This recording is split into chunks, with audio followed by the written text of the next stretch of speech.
Assalamualaikum warahmatullahi wabarakatuh. Perkenalkan, nama saya Aisyah Wulandari. Perbincangan mengenai relasi antara agama dan negara selalu menjadi topik yang menarik, terutama bagaimana Islam memandang pilar-pilar modern seperti demokrasi, kepemimpinan, dan penegakan hukum. Seringkali muncul pertanyaan, apakah Islam kompatibel dengan sistem demokrasi yang kita jalani saat ini? Melalui video ini, kita akan membedah ketiga konsep tersebut secara mendalam melalui kacamata teologis dan sosiologis Islam, guna memahami bahwa esensi ajaran Islam justru sangat mendukung terciptanya tatanan masyarakat yang adil dan inklusif. Demokrasi dalam Islam atau syura. Pertama, mari kita bedah mengenai konsep demokrasi. Dalam perspektif Islam, nilai-nilai utama demokrasi sejalan dengan prinsip syura atau musyawarah. Islam menolak mutlak adanya otoritarianisme atau kekuasaan absolut di tangan satu manusia, karena kekuasaan tertinggi sesungguhnya hanya milik Allah Subhanahu wa Ta'ala. Konsep musyawarah ini ditegaskan dalam Al-Quran surah Asy-Syura ayat 38 yang menggarisbawahi bahwa urusan publik harus diputuskan melalui kesepakatan bersama.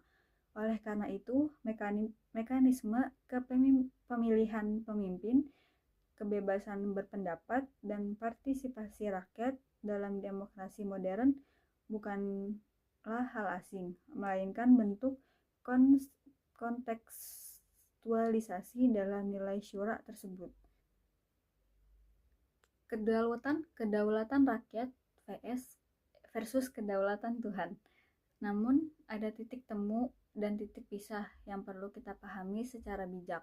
Jika demokrasi barat murni menitik beratkan pada kedaulatan rakyat tanpa batas, maka demokrasi dalam perspektif Islam menempatkan suara rakyat berada di bawah bingkai hukum baku Tuhan atau syariat.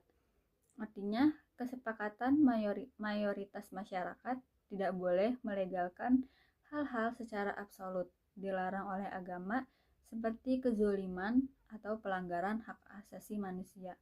Disinilah letak keunikan demokrasi sekuler dengan Islam.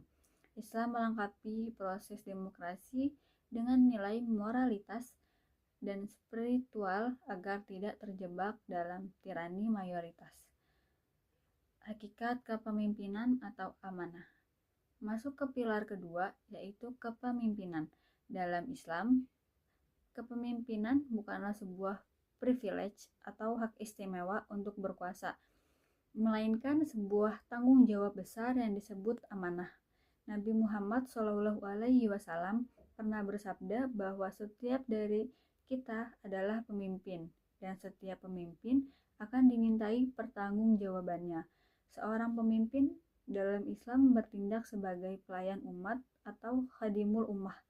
Konsep ini menentukan seorang pemimpin untuk memiliki sifat sidik, jujur, amanah, terpercaya, tablik, komunikatif atau transparan, dan fatonah yang cerdas atau bijaksana.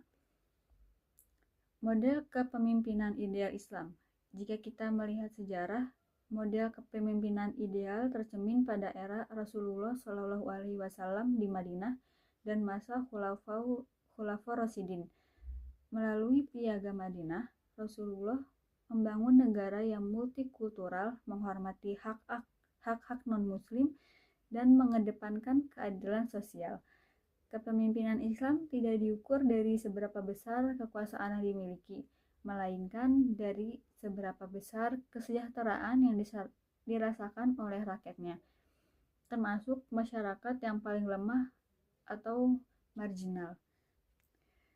Penegakan hukum atau al-adlah, pilar ketiga yang mengikat demokrasi dan kepemimpinan adalah penegakan hukum. Islam menempatkan keadilan atau al-adlah di posisi tertinggi tanpa memandang bulu. Dalam Al-Quran, surah An-Nisa ayat 135, umat Islam diperintahkan untuk menjadi penegak keadilan yang mutlak. Bahkan jika kesaksian itu merugikan diri sendiri, orang tua, atau kerabat dekat, Rasulullah Shallallahu Alaihi Wasallam juga pernah menegaskan prinsip kesetaraan di depan hukum atau equality before the law dengan bersabda bahwa seandainya Fatimah putri beliau sendiri mencuri, maka beliau sendiri yang akan menegakkan hukumnya. Hal ini membuktikan bahwa hukum dalam Islam tidak boleh tajam ke bawah dan tumpul ke atas. Integrasi ketiga pilar. Ketika kita mengintegrasi ketiga konsep ini, kita melihat sebuah ekosistem bernegara yang utuh. Demokrasi menjadi wadah untuk menyerap aspirasi secara adil, kepemimpinan yang amanah, bertindak sebagai eksekutor yang berintegritas, dan penegakan hukum yang tegas menjadi benteng pertahanan agar tidak terjadi penyalahgunaan kekuasaan. Tanpa penegakan hukum, demokrasi akan berubah menjadi anarki, dan tanpa pemimpin yang amanah, hukum hanya akan menjadi alat politik penguasa. Sebagai kesimpulan, perspektif Islam menawarkan pandangan yang holistik dan relevan bagi kehidupan berbangsa dan bernegara modern. Islam tidak terjebak pada simbol atau nama sistem penamaan negaranya, melainkan pada substansi nilai yang dihadirkan. Selama sebuah negara menerapkan musyawarah, dipimpin oleh orang yang berintegritas, dan menjamin keadilan hukum bagi seluruh rakyatnya, maka esensi nilai Islam telah tegak di sana.